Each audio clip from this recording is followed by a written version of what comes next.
Cuando hablamos de responsabilidad administrativa del médico, estamos refiriéndonos automáticamente a este proceso administrativo disciplinario. La idea de hoy es que ustedes puedan entender por qué es que surge este procedimiento, ¿ok? ¿Cuáles son los principios que se regulan? ¿Ya? ¿Cuáles son eventualmente las consecuencias de una falta administrativa? ¿Y de qué manera me puede perjudicar a mí? Y ojo, si yo cometo una falta, o se dice que cometí una falta, y eventualmente hay una sanción, para llegar a esa consecuencia jurídica requiero yo un procedimiento administrativo. Por lo tanto, tengo que entender que, dada la potestad del Estado de sancionar, mediante este procedimiento requiero un mínimo de garantías. ¿Ya? Si acabamos la charla y nos quedaron claros estos temas, creo que hemos logrado bastante. Porque con ese conocimiento, ustedes lo que van a decir es, ok, voy a evitar eventuales situaciones riesgosas aplicando estos criterios. O si me iniciaron un procedimiento, a ver, tendré que aplicar ciertos tips para saber cómo me voy a defender. Entonces, en esa línea yo quisiera, básicamente, van a haber muchas diapositivas que tengan normas, pero no se fijen en las normas. Fíjense en las ideas y en los conceptos que existen detrás. ¿De acuerdo? Ok. Vamos a avanzar. La responsabilidad del médico, ok, como profesional, ¿ya? Tiene diferentes maneras de ser regulada, considerada y eventualmente exigida. ¿Ah? La primera, pues de pronto la más conocida, es el famoso proceso penal. Y de pronto, si no les ha pasado, les va a pasar muy probablemente, porque es una gran tasa de alta siniestralidad en estos temas, siempre va a haber un médico que, por cualquier razón, se ha involucrado en o un tema de homicidio culposo o lesiones, también culposos.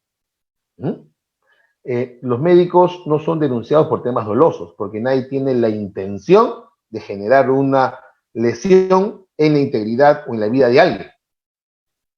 Así que, por lo tanto, si hubiese algún tipo de perjuicio, eventualmente será culposo, pero no doloso. ¿Ok? Entonces, cuando ocurre esto, automáticamente las personas, ustedes ya están cansados de estos temas probablemente, van a los medios de comunicación, van a la fiscalía, van a periodistas y automáticamente denuncian penalmente. ¿Ya? Perfecto. Y cuando lo hacen, se inicia un proceso penal. Entonces, esa responsabilidad respecto a esa supuesta, y digo supuesta porque mi experiencia me dice que solo en el 2% de casos existe una eventual posibilidad de analizar algún tipo de responsabilidad. Lo demás no. Ustedes mejor que yo lo saben. Se ve en sede penal, se ve a nivel de fiscalía, policía y eventualmente juzgados penales. Mi recomendación, cuando ustedes tengan estos temas, por más que sí sean médicos conocidos, sí sean médicos con mucha experiencia, nunca, pero por favor, nunca vayan solos. No se confíen en sí mismos, porque después ustedes van a creer que, como han dicho la verdad, y esto es técnicamente correcto, no va a pasar nada, y eso no es cierto normalmente. Por eso siempre tienen que ir con un abogado. Entonces le decía que nunca vayan, ¿ok? Nunca vayan solos a una dependencia policial ni fiscal, y menos, mucho menos a un juzgado. La otra responsabilidad que existe es la responsabilidad administrativa. Vamos a ir a la civil. La civil, ¿cuál es? Cometiste una supuesta negligencia. Cometiste una supuesta mala praxis. Voy a demandar, dice el paciente, o normalmente los familiares del paciente. Y deciden no ir por la vía penal y van por la vía. Y te plantean sumas exorbitantes. 1 millón, 2 millones, 3 millones, 10 millones de soles, porque finalmente ellos valúan su daño en esa cantidad de dinero. Quizá en estos casos, lo más común es que no estén bien planteadas las demandas o existan muy probablemente elementos de defensa que uno pueda plantear. Así que, en realidad, En estos casos, normalmente existen mecanismos para poder salir tranquilamente del caso. De la experiencia lo hice de esa manera. En muchos casos no deciden ir contra el médico, deciden ir básicamente contra la clínica, contra el hospital. No sé por qué motivo, pero a salud lo buscan muchísimo. Bueno, ya son las costumbres de los litigantes. La tercera responsabilidad que existe es la ética, que es la que se ve ante el Colegio Médico del Perú, quien inicia a través de sus diferentes consejos regionales procedimientos éticos a solicitud de alguna persona que plantee una denuncia correspondiente. Lo que se busca allí es que el médico o lo que se denuncia es que el médico no es que ha incumplido la norma jurídica, sino ha incumplido el código de ética. Así como cuando demandan en la vía penal, lo que se busca es que se vaya contra una norma de tipo penal y en la vía civil contra una norma de tipo civil. ¿Ya? Pero no es eso en este caso lo que ocurre. ¿Ya? Entonces, en la vía ética, colegio médico. Y la otra vía, que es la que trabajaremos el día de hoy, es la responsabilidad administrativa. La responsabilidad administrativa tiene que ver con la vinculación que tiene el trabajador médico con una entidad pública. Con una entidad pública.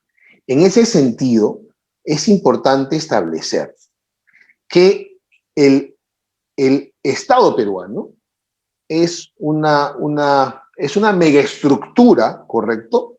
Que ha sido creada desde una perspectiva política, pero con limitaciones jurídicas. ¿Ya? Por eso se llama Estado de Derecho. ¿Y por qué limitaciones jurídicas? Porque le ponemos normas, pues. Porque si ustedes, si digamos, se concentra todo el poder en una sola persona, en unas solas personas, pues el poder se convierte en absoluto y genera muchas complicaciones. Por eso es que lo que se hace en estos casos es ponerle ciertos límites al Estado, ¿ya? Y estos límites al Estado básicamente son impuestos por normas.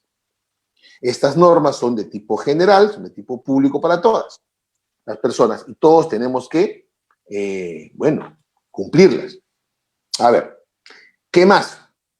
Estas normas, una de ellas sí me interesa mencionarla, es el artículo 1 de esta famosa ley marco del empleo público, que dice lo siguiente, que la relación Estado-empleado, es decir, el Estado, sea a través del MINSA, de salud, ¿correcto?, de las fuerzas policiales, de las fuerzas armadas, se vincula con un trabajador, en mi caso ustedes, médico, dice, es la relación que vincula al Estado como empleador y a las personas que le prestan servicios remunerados bajo subordinación. Incluye a las relaciones de confianza política originaria, los cargos de confianza. Pero yo le pregunto a ustedes, ¿todos tenemos vinculación laboral con la entidad? Y quizá en la mayoría de casos no, les decía. ¿Por qué? Porque somos o terceros, o en todo caso, nuestra vinculación no es a tiempo permanente. Y esto trae ciertas complicaciones.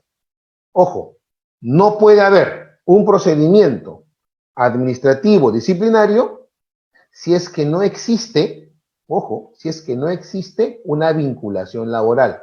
Por lo tanto, si soy tercero, no me pueden iniciar. Si tengo yo una empresa que brinda servicios, tampoco me pueden iniciar. Puedo tener otros mecanismos, los podemos ver, ¿ya? Uno de ellos va a ser, por ejemplo, buscar algún tipo de resolución del contrato y eventualmente en función a ello decir una sanción ante OCE, si soy tercero, si soy locador, si soy una persona que presta servicios, pero es otro tema diferente. Pero en materia de procedimiento administrativo solamente habrá si existe. Soy nombrado 276, régimen privado 728 y eventualmente CAS 3 y nada más. ¿Ya? Hay algunos regímenes especiales. También son parte de esto residentes, también son parte de esto serumistas, también son parte de esto funcionarios públicos nombrados. ¿Qué cosa es función pública? Porque ustedes son funcionarios públicos en tanto están vinculados con una entidad y tienen esa relación de Estado, ¿correcto? Y como empleador. ¿Qué es función pública? Es toda actividad temporal o permanente que sea, miren, ojo, acá ya el tema cambia, porque de lo anterior que les estaba narrando, el artículo primero, que lo tenemos acá, miren, dice que es empleado el que tiene empleado público y por lo tanto es aquel que tiene una relación laboral. Pero esta norma de acá nos dice otra cosa. Y nos dice que no solamente hay que hablar de empleado público, sino de función pública. ¿Y quién ejerce función pública? Dice allí, toda persona que hace actividad temporal o permanente remunerada. ¿Qué significa remunerado? Remunerado viene de remuneración. Remuneración es un concepto laboral, por lo tanto, si tiene un vínculo laboral. Pero además dice honoraria. ¿Y a qué me suena? Recibo de honorario. Es decir, ¿qué cosa? Tercero. Por lo tanto, en el concepto de función pública también puede ser ejercida por un tercero. Claro, esto no tiene relevancia para temas del procedimiento administrativo. Igual, por más que haga una función y cometa una infracción, no, o una falta, perdón, no va a poder ser iniciar un tercero o un procedimiento administrativo disciplinario. Pero sí tiene una connotación de función pública. Así que podría eventualmente tener responsabilidad penal de pronto. Así que los terceros no es que tranquilamente pueden estar trabajando, tienen sus riesgos también. Ok, ¿y cuáles son los fines de esta función pública? Básicamente es el servicio a la nación, ¿ok? En términos generales. ¿En función a qué? A lo que la Constitución o lo que las leyes específicamente dicen. Por lo tanto, ¿por qué me interesa este artículo? Porque nos dice que él es el empleado público o la persona que ejerce función pública debe tener en cuenta lo que la ley le señale. Ya, entonces vamos a ver qué leyes son las que pueden en este caso verse vinculadas. Vamos a ver cuáles son las leyes. ¿Ya? Vamos a verla más adelante. Entonces, la nueva manera de entender a los servidores públicos, o digamos, vamos a entender qué son servidores públicos, son aquellas personas que laboran dentro de una administración pública. ¿Ya? Bajo cualquier tipo de régimen laboral. CAS es también régimen laboral, por si acaso. Y cuando me contratan 276, pero por un plazo determinado, también hay relación laboral. Y cuando el CAS me vuelven a renovar, también hay relación laboral. Donde no hay relación laboral, reitero, es cuando hablamos de estos famosos terceros. Será un tema que también trataremos más adelante. Bueno, en otra presentación más adelante, me refiero. Entonces, los servidores públicos tienen esta connotación. Son personas que trabajan dentro de la administración pública en cualquier régimen laboral. ¿Ya? Voy a pasar a la siguiente, que es más interesante. Ya. Y ustedes ya habrán escuchado hablar de la ley Servir. Para esto tengo que explicar solo en 2 minutos cuál es la situación laboral a nivel administrativa. El Perú tiene más o menos 23 o 25 regímenes laborales diferentes. Es una barbaridad. No se puede vivir con 25 leyes que regulen 25 tipos específicos de trabajo con beneficios y derechos diferentes. Debería haber una norma general para todos y algunas excepciones especiales en función a algunas características no discriminatorias. Eso se entiende, pero una sola norma general. Acá no hay una sola norma general, hay 25 leyes. Por lo tanto, en algunos casos, entre ellas hay problemas. Por eso dicen, ¿y por qué el médico trabaja 6 horas nada más? Si yo trabajo 8. Entonces, hay muchas complicaciones a nivel legislativo. Por eso es que esa fue la idea, no estoy defendiendo nada, solamente yo sé que Servir no está tan bien visto, yo lo entiendo. Pero yo explico cómo es que surge la idea que da Servir. Vamos a unificar todos los regímenes y vamos a agregarle ciertos criterios para poder trabajar y todos tener estabilidad laboral, en otras palabras. Digamos que la intención es buena. ¿Cómo se viene aplicando esto en la práctica? Es otro tema, ¿ya? Y eso no será materia de esta exposición, pero es otro tema. Pero cuando se da la ley tiene 3 partes. La primera, que es parte de este artículo segundo, es qué cosas son los servidores civiles, ¿ya? ¿Qué cosas son? Y define quiénes son. Un poco comienza a arreglar la cosa, a juntarla y dice, ¿sabes qué? Hay que tener en cuenta que tanta normativa no. Vamos a definir quiénes son los que trabajan en el Estado. Y establece estas categorías que no se están todavía aplicando porque la ley no está en actual vigencia. Ninguna entidad creo que algunos sí, personas a título personal, pero no como institución todavía se está plegando a esa ley. Pero la segunda parte de la ley habla de qué? De la creación de la autoridad del servicio civil y la regulación de un régimen laboral que se llama régimen del servicio civil, único para todos. Y la tercera es el régimen disciplinario. Esa sí está vigente hoy. Y esa es la que nos convoca a analizar el tema del día de hoy. Por eso es importante saber quiénes son los que van a estar vinculados allí. Por eso es importante saber que si yo voy a ir a un procedimiento es solo si soy un trabajador del Estado. Esa foto que ustedes están viendo allí grafica mucho de cómo el Estado ve, en algunos casos, al servidor público, al servidor civil. Si estamos diciendo que la relación entre el Estado y el servidor como empleado y el Estado como empleador, ¿correcto? No es una relación igual, pues, no es paritaria. El Estado es una megaestructura y ustedes lo notan cuando van a pedir algo a administración y los mandan a pasear por todos lados. O cuando piden un cambio, un traslado, un tipo de reprogramación de guardia o lo que sea, y están pidiéndole el favor y pasan los días y no hay respuesta, porque el Estado a veces, a partir de quienes ejercen los poderes correspondientes en las entidades, no tiene la suficiente, no sé, quizá la palabra sea la empatía, y se consideran poderosos y muchas veces abusan de eso.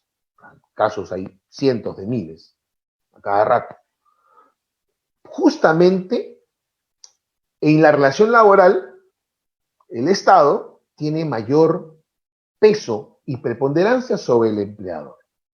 Por lo tanto, si yo le doy a alguien que ya tiene peso en esta relación mayor que el empleado, ¿ya?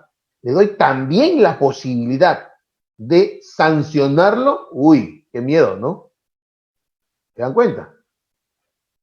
Entonces, soy su empleador, pero lamentablemente mi posición es mayor, de mayor preponderancia y trascendencia que el empleado. Por lo tanto, si yo le doy también la posibilidad de sancionar y no le pongo límites a esa facultad sancionatoria, entonces puede hacer lo que quiera. Se han reportado muchos casos con la aplicación de la ley del servicio civil, con la aplicación del régimen disciplinario que establece esa ley, donde se ha abusado tremendamente contra médicos. Y eso con norma expresa que lo impide. Imagínense si no hubiese norma. Por lo tanto, ¿cuál es el objetivo de establecer un procedimiento administrativo? Regular la facultad sancionatoria que tiene el Estado, haciéndola de alguna manera u otra haciendo más horizontal la relación que tengo empleador-empleado, evitando que cometa arbitrariedades y evitando que vaya a imponer su voluntad respecto del empleado.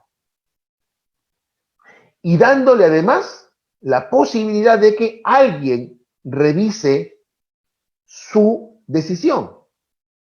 ¿Quién puede revisar la decisión de un recursos humanos o de un jefe directo o en este caso del titular de la entidad que impone la sanción? Servir. Y no solamente servir puede regular y revisar en segunda instancia administrativa, sino además ¿quién? El Poder Judicial. Y el Poder Judicial puede revisar judicialmente lo que a nivel administrativo en dos instancias me sancionaron. ¿Por qué? Porque el Poder Judicial sí es un tercero diferente, ¿no? Porque acá estamos todavía, ¿en dónde? En la parte administrativa. Y como que el Estado tiene soga y cabra, porque te sanciona el Estado y te revisa también el Estado. Pero ya el Poder Judicial es diferente. A eso me refiero con el tema del control jurisdiccional del poder o potestad sancionatoria de la administración. Entonces, no pueden haber abusos, no puede haber incumplimientos de normas, no puede haber infracciones en un procedimiento administrativo. Les decía que hay un montón de normas. Estas son las normas que regulan su actividad profesional. O sea, ustedes, dentro del desarrollo de sus actividades profesionales, tienen que tomar como base estas normas. a las personas que deseen que le envíe esta diapositiva de pronto, ahí tienen mis correos, mis teléfonos, me mandan un mensaje y se los envío. Estas son las normas. Es más, se pueden mandar también las normas completas, no hay problema. Sí, mejor les envío las normas completas. Estas normas, no es que tengan que conocerlas todas, ¿no? Pero sí deberían saber que establecen deberes, establecen obligaciones. ¿A cargo de quién? Del servidor público. Y son estas las que ustedes tienen que cumplir.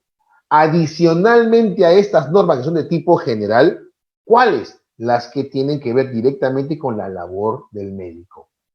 ¿Cuáles son esas normas entonces? La Ley General de Salud. También están ahí las normas especiales, las normas institucionales de cada entidad, reglamentos de trabajo, etc. ¿Por qué? Porque acá no estamos cuestionando el acto médico. Acá lo que se está cuestionando es el desempeño como funcionario público. Faltaste muy seguido. Has venido a trabajar y te han filmado tomando unas bebidas alcohólicas en el lobby del hospital. No presentaste el descanso médico a tiempo. ¿Qué sé yo? Incumplimientos propios de mi función pública. Pero no es el acto médico acá lo que se tiene que cuestionar, no es la vía. No podrías. ¿Dónde se verá eso? Se verá en la vía civil, en la vía penal. Por último, en la vía ética. Pero acá no. Hay un serio cuestionamiento, y he visto algunos casos así. Se dice, por ejemplo, que, o he visto en algunos casos, algunos informes precalificatorios de secretarios técnicos, que incluyen como incumplimiento normas del Código de Ética del Colegio Médico del Perú. Y yo creo que eso no puede ir. Hay algunos que consideran que sí. Yo creo que no. ¿Por qué? Porque no se está cuestionando el acto médico. No podrías, pues. Porque no te compete a ti como entidad verlo. ¿O acaso de recursos humanos vas a ver esto? Entonces, a estas normas, por favor, hay que tener en cuenta que hay que sumarles las normas propias de la profesión.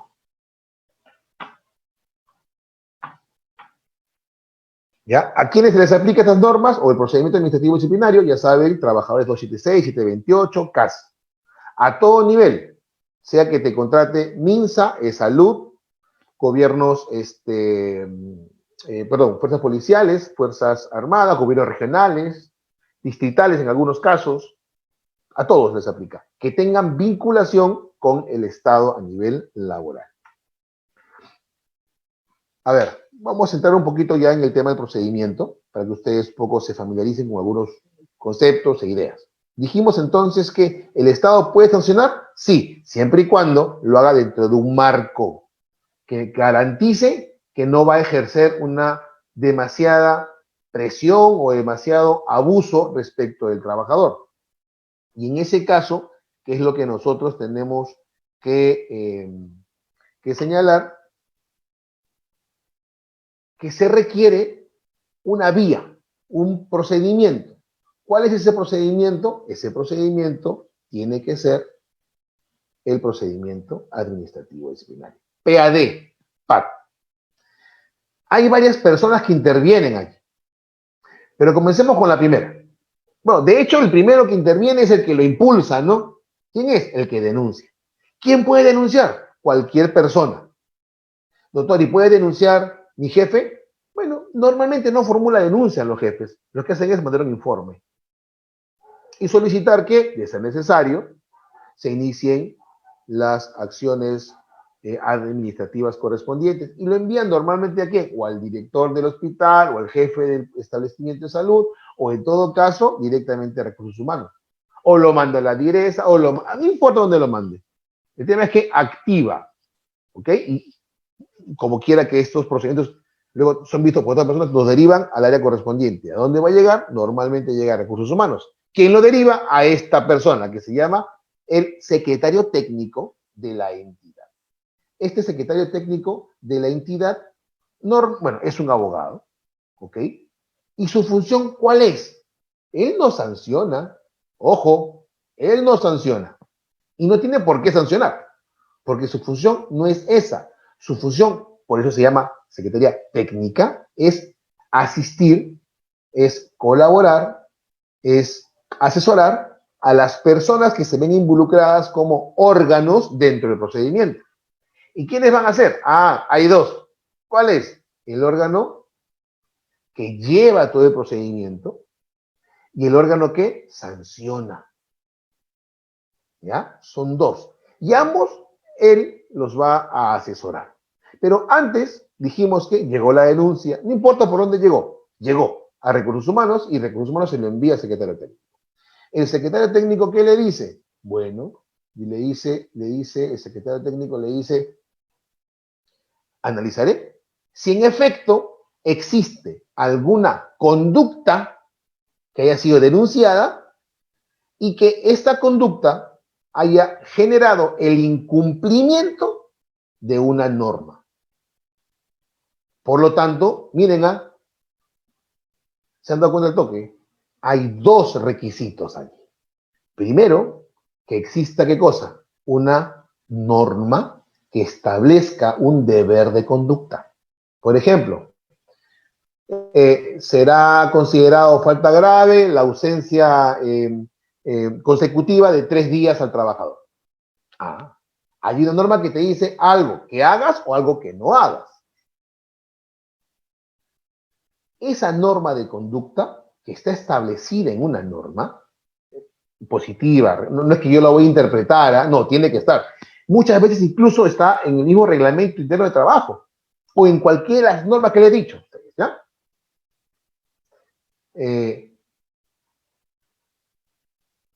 Sea incumplida por una conducta que sea atribuible al servidor civil.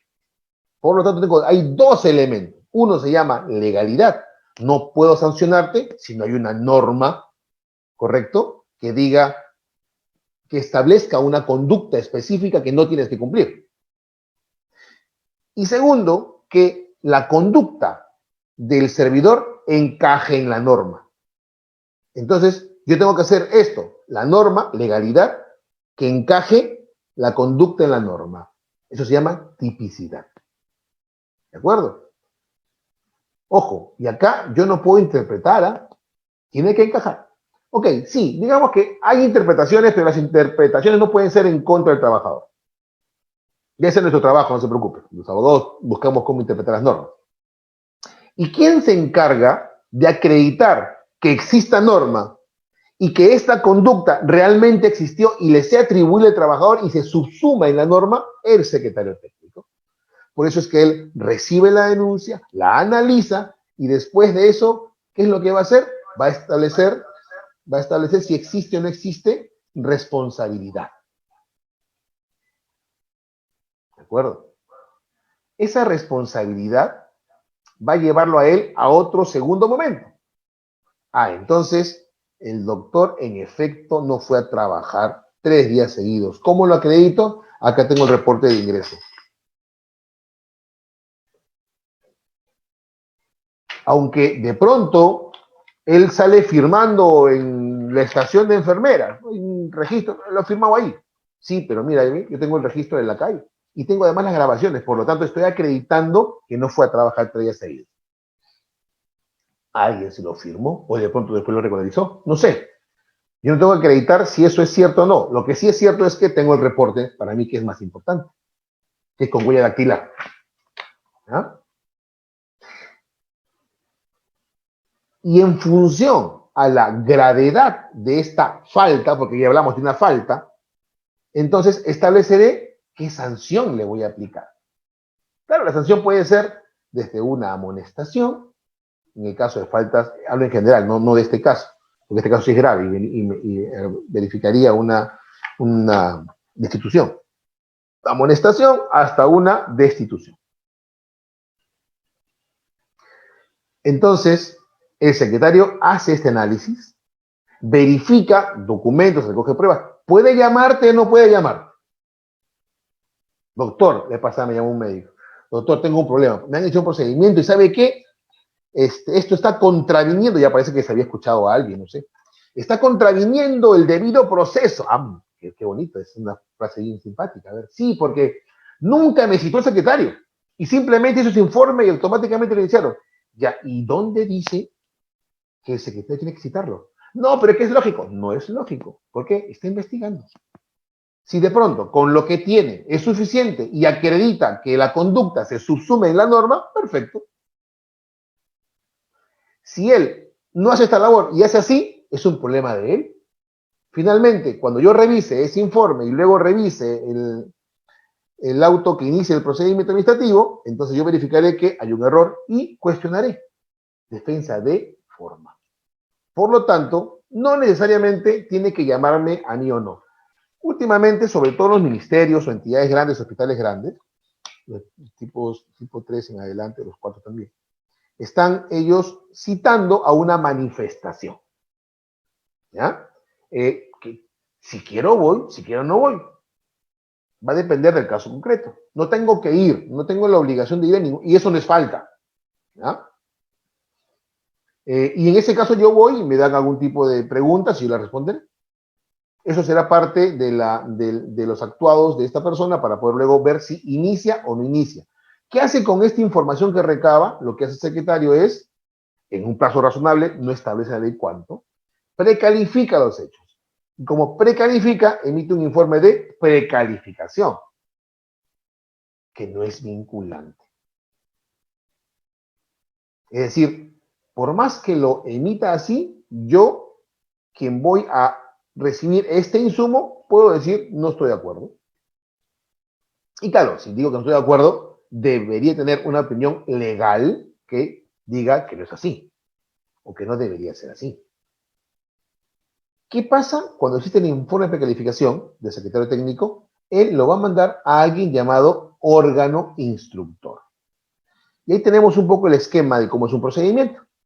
Denuncia la investigación, él hace su informe de precalificación, con ese informe lo envía al órgano instructor, luego veremos cuál es, en cada caso es diferente, y este órgano instructor lo analiza, decide sí, vamos adelante, y emite un documento que se llama informe de inicio de procedimiento administrativo. A veces son memos, no hay un formato, a veces son oficios, a veces son circulares, hay gente que usa cualquier forma. Pero lo que tiene que tener es el análisis, nuevamente, de los hechos, de las normas transgredidas, de cuál sería eventualmente una posible sanción y transmitirle al empleado, en este caso el trabajador, que con este documento tiene que hacer sus descargos en un plazo de 5 días. El empleado, recibe el documento, hace sus descargos, son 5, puede ser ampliable a 10, y de allí, con esos insumos nuevos, porque antes no había tenido la posibilidad de poder plantear nada el trabajador, él hace un informe. ¿A quién? A quien va a sancionar, que es el órgano segundo, órgano sancionador. El órgano sancionador recibe el informe, lo analiza, llama a un informe oral para que las partes vayan con sus abogados y hablen, y después decide o archivar o sancionar. En realidad el esquema es bien sencillo. Si no hay sanción, felices todos. Y si hay sanción, puedo ir a una segunda instancia, dependiendo del caso, a servir. ¿Ok? Entonces, nuevamente, investigación, informe de precalificación, se envía al órgano instructor, inicia el procedimiento, notifica a la parte, en este caso el trabajador, da sus descargos, con eso el órgano instructor todavía emite un informe, lo eleva al sancionador y el sancionador llama a las partes a un informe oral, si es que lo piden, ¿no? Y si no, directamente sanciona. Nada más. Ese es el procedimiento. ¿Dónde es que está la mayor fuerza? En mi defensa. ¿Cuándo la presento? En mis descargos. ¿Y cuánto tiempo tengo? 5 días. Son días hábiles, es cierto, pero no se confíen. Yo he tenido muchísimos casos donde el médico viene el último día y quiere que todavía uno haga pues una labor titánica, porque en un día armar una defensa además es irresponsable. Y el tema es bien complicado. Así que cuando ustedes tengan la ingrata suerte de estar en un procedimiento y les llega su resolución de inicio, lo primero que tienen que hacer es buscar un abogado. Y les dirá, él les va a decir qué es lo que tienen que hacer. ¿Ok? En el paso correspondiente. Apenas me llegó, automáticamente voy y lo busco. ¿Cuáles son los órganos? Va a depender del tipo de sanción que yo establezca o que yo pida. ¿Ya? Si se está pidiendo, recuerden ustedes, ¿no? Hay una norma, se ha establecido que hay una norma, hay una conducta que hay que cumplir la norma y en tal virtud yo gradúo qué sanción puede aplicarse. Si yo pido para el trabajador amonestación escrita, ¿quién va a ser el órgano instructor? El jefe inmediato. ¿Quién va a ser la segunda instancia si es que el trabajador apela? Recursos humanos. Si se pide suspensión, igualmente el jefe inmediato, pero si apelas ya va al Tribunal del Servicio Civil, TSC. Y si lo que se pide es una destitución, ¿quién va a ser el que va a ser el órgano instructor? Recursos humanos. ¿Y quién va a sancionar? Va a sancionar el titular de la entidad, el director del hospital. Y en segunda instancia, ¿dónde va? Tribunal del Servicio Civil. Entonces va a depender, o sea, lo primero que tienen que ver ustedes es, a ver, ¿qué tipo de norma dice que estoy cumpliendo? Perfecto. ¿Qué cosa he hecho? Tal cosa. ¿Cuánto me piden? Tanto. Ah, amonestación escrita. ¿Quién me está mandando esto? Mi jefe inmediato. Perfecto. Está bien. Me están pidiendo la destitución. ¿Quién me está iniciando? Mi jefe inmediato. Ah, no se puede. ¿Tiene que ser quién? El órgano de recursos humanos. Entonces se inicia el PA que le dije a ustedes, descargos, ¿no? Los descargos, un error muy común, y es que los médicos a veces consideran que solamente se deben adjuntar documentos. Y eso no está bien. Hubo una vez una doctora que trabaja en un hospital de salud, de estos que son los que ha tercerizado salud mediante asociaciones público-privadas. Y a ella le habían hecho un procedimiento porque supuestamente había salido de la entidad sin permiso. Prueba las cámaras. ¿Mm? Pero no le ponen la cámara, ¿ok? La filmación, sino la foto de la filmación. Entonces dije, qué raro. Doctora, vamos a pedir la filmación. Doctor, pero no me la van a dar. Pero un momentito, yo no he dicho que se la voy a pedir ahorita. La vamos a pedir en el documento de descargo como un medio probatorio. ¿Y saben qué pasó? Pasó que cuando la pedimos, la aceptaron, ¿ya? Y cuando la vieron, en efecto, no era la doctora. Y no era esa hora. Habían hecho un montaje entre el video y la foto. ¿Por qué? Bueno, ya, es un tema que no corresponde ver en este momento, pero eso puede pasar. Entonces, ya saben, descargos es lo más importante. Esto también les he explicado, es el inicio de la notificación del servidor, descargos, el informe, son los días, y los días se cumplen, ¿ah? Aunque, bueno, hasta el descargo. Y de ahí para adelante, ya veremos que hay un plazo de prescripción que lo analizaré en unos minutos más. La sanción, igual, es lo mismo, ¿no? Dije, recibe el informe, notifico, informe oral, luego decide, ¿no? Lo que corresponda a sancionar y luego notifica. Señala la norma que son 10 más 10 días, pero son términos relativos. Lo que sí es cierto es que el todo procedimiento, desde que inicia, ¿dura cuánto tiempo? Un año. Nada más que un año. Doctor, ¿y cuándo inicia? Buena pregunta, porque la norma no es precisa en señalar cuándo inicia. Y recuerden ustedes, lo veremos, estoy adelantando un poquito, pero una falta, independientemente que yo la cumpla o no, ¿ya? Una falta tiene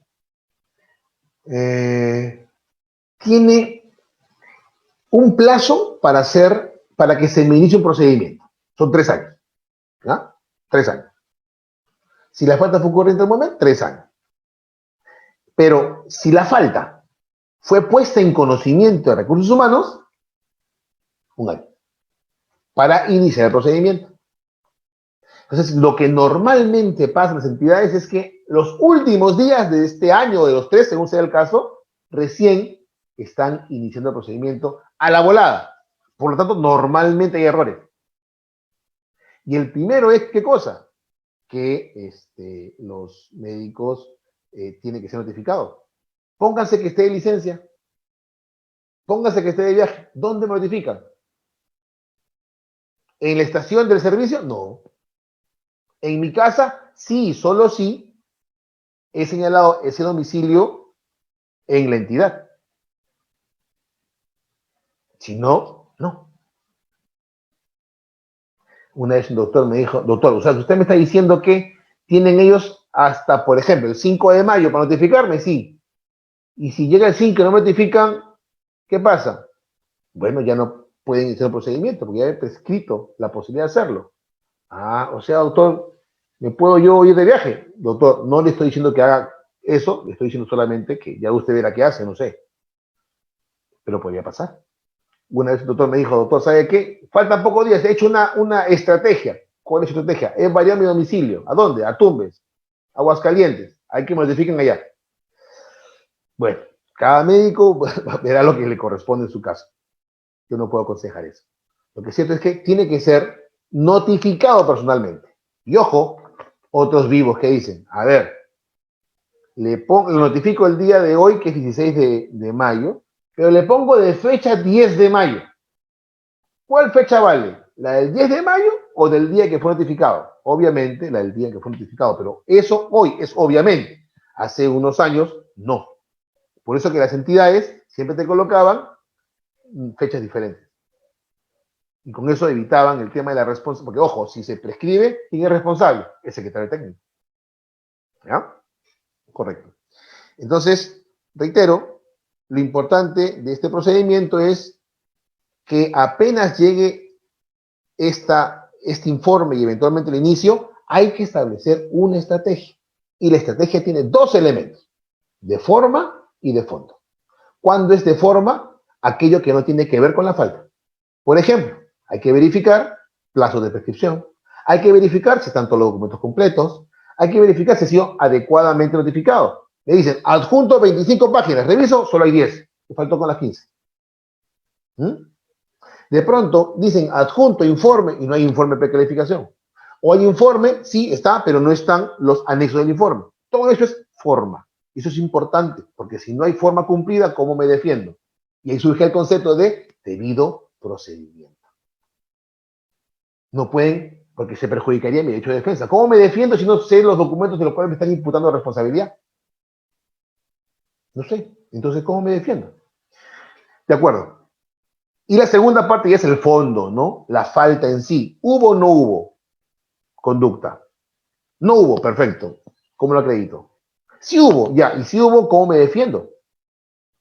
Porque de pronto puede haber, pero la interpretación, ahí viene nuestro trabajo, la interpretación es diferente.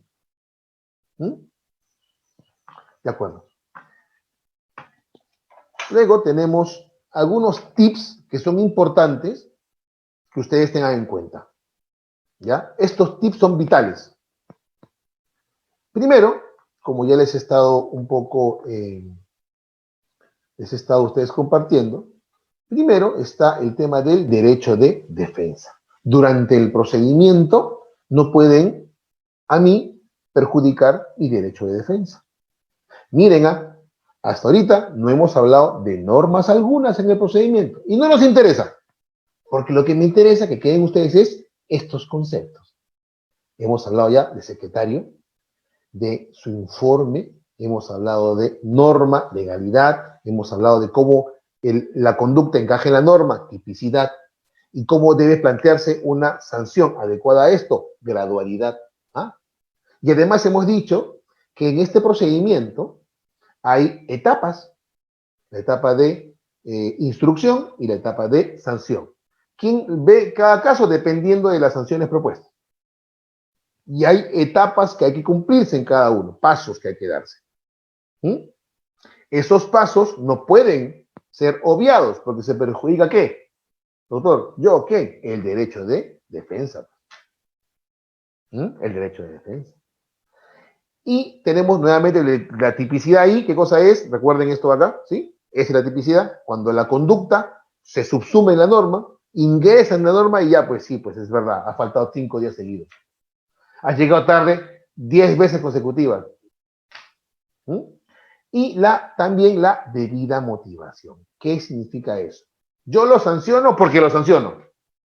Eso no es una motivación. Ok, hay sanción, pero la sanción requiere ser motivada. ¿Qué significa motivada? Explícame por qué has dicho que me sancionen con suspensión de 6 meses y no de 12. Y no de 2 días. Explícame por qué. Si me explicas, yo te entiendo. Pero como no me explicas, hay una afectación al debido procedimiento porque no hay una debida motivación.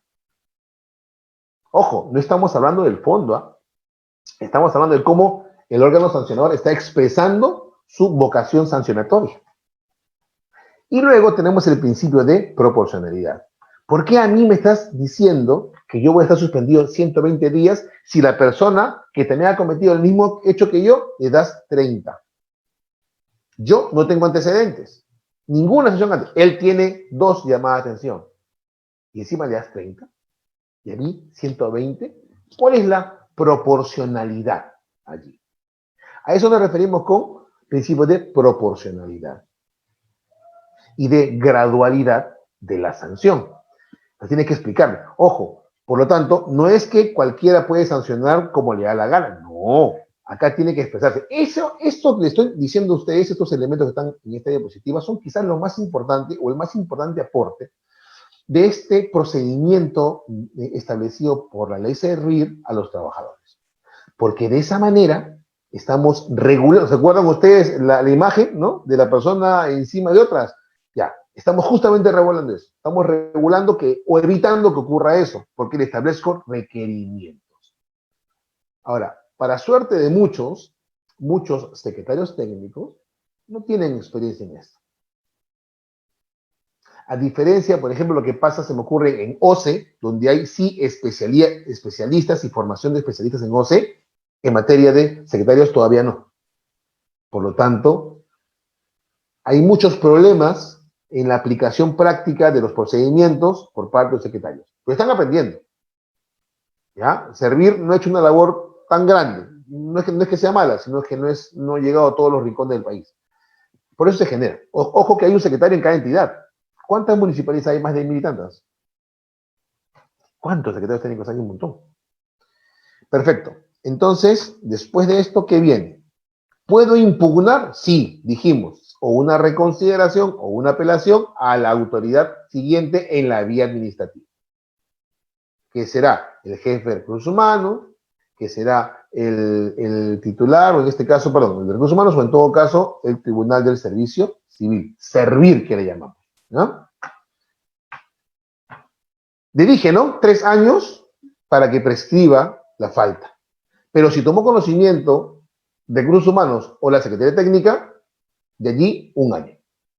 Para iniciar, supongamos que lo inicié en el mes 11, día 29, antes que cumpliera.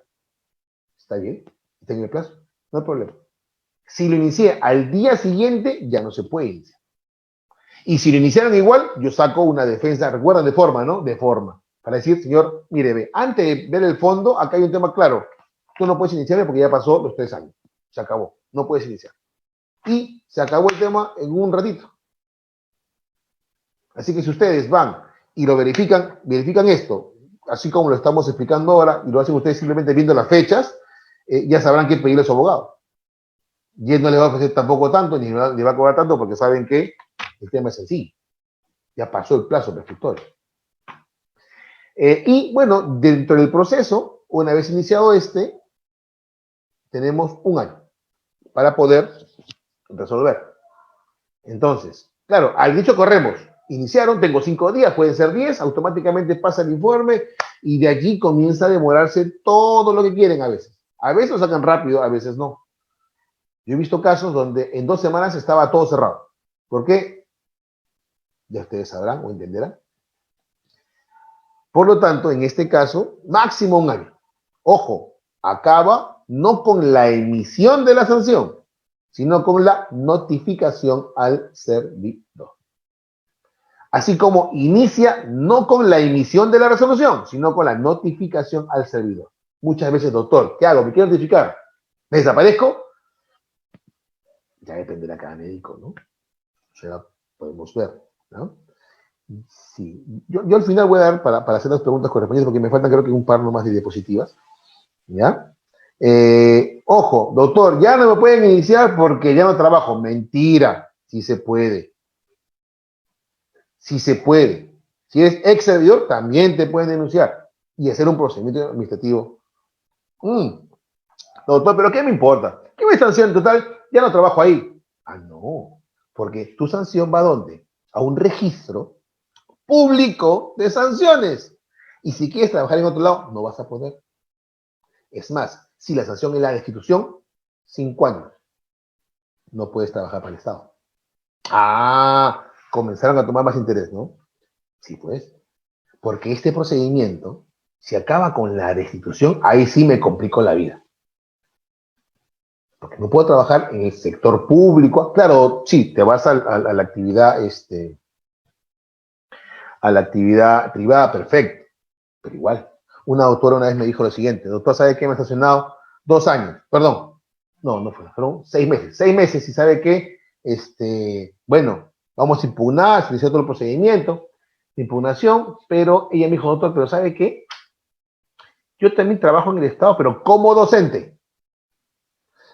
Ya, ¿puedo seguir trabajando o no? No.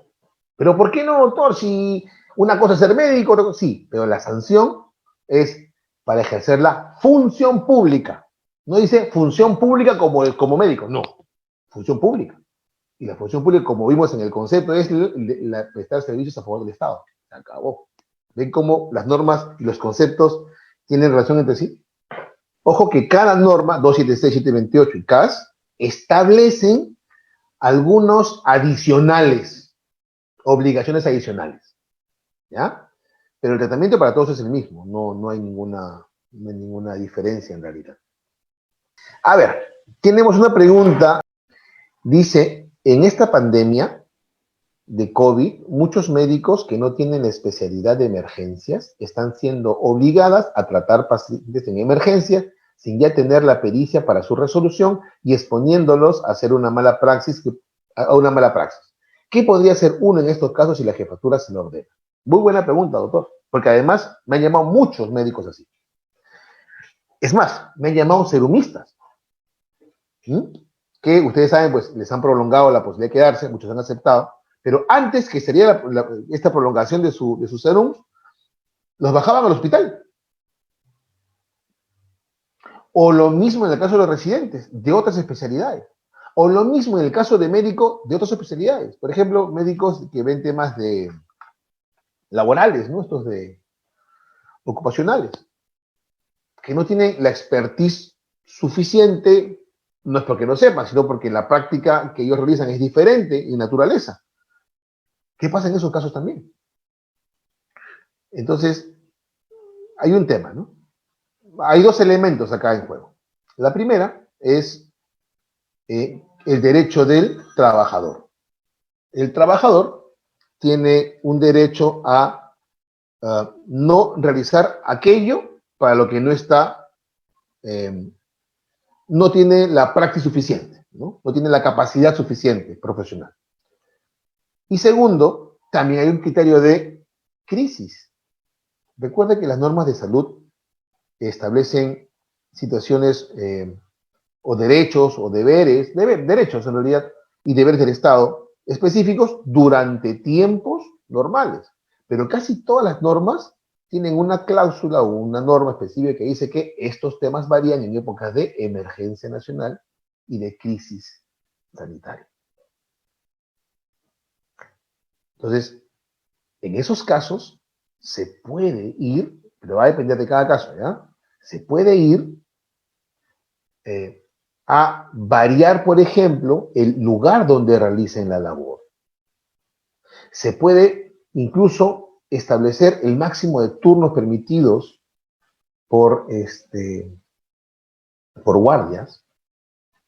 Se puede restringir de pronto algún tipo de labor de consultorio y derivarlo. Sí se puede, pero lo que no se puede poner es en riesgo innecesario a la población. En este caso al trabajador, en este caso al médico. Y tampoco se le puede pedir, ojo, prestaciones que vayan más allá de aquello para lo cual está formado. Entonces, cuando usted me dice: doctor, son atenciones en emergencias, va a depender del tipo de atención. En principio, los médicos tienen una formación general, como los abogados. Nos forman en todas las áreas, así que sabemos por lo menos un poco de cada cosa. Obviamente no nos dedicamos a todo, igual con los médicos. Pero hay cosas que sí deberías saber. Les cuento un caso. Una vez me llamó un médico que trabajaba en provincias, era un cenomista. Me dijo, doctor, tengo un problema.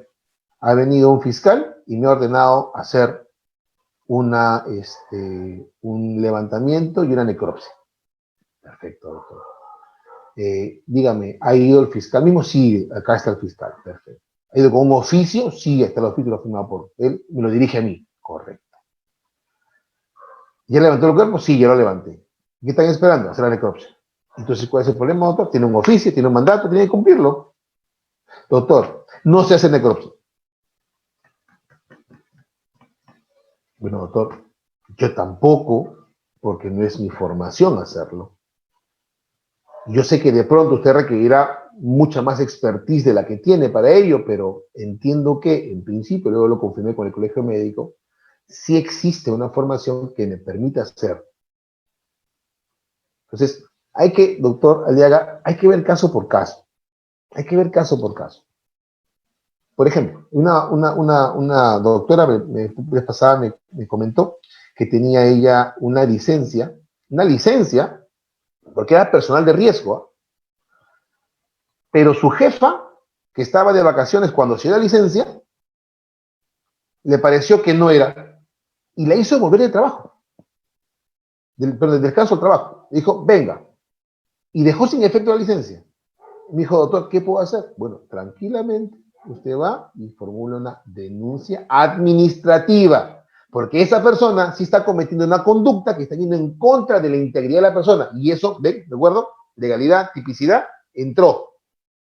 Y ella sí podría plantear una denuncia administrativa a esa persona. Y eventualmente puede ser considerada una falta grave. Ya, al final no lo hizo porque dijo, bueno, doctor, mejor yo converso. Ya cada médico, digamos, tendrá que ver a su manera. Entonces, doctor Aliaga, yo creo que en estos casos de emergencias, si la labor es una labor para la cual pueden estar ellas, tener los conocimientos correspondientes, yo creo que deberían hacerlo. O podrían hacerlo porque estamos en una situación de excepcionalidad. Pero eso no puede implicar que se le ponga a hacer cosas para las cuales requieres un adiestramiento adicional. Por ejemplo, un entubamiento, por ejemplo. No podría. Y si me obligan a hacerlo, yo tengo todo el derecho de saber qué, no lo voy a hacer. ¿Por qué? Porque estoy poniendo en riesgo a la persona. Yo no sé.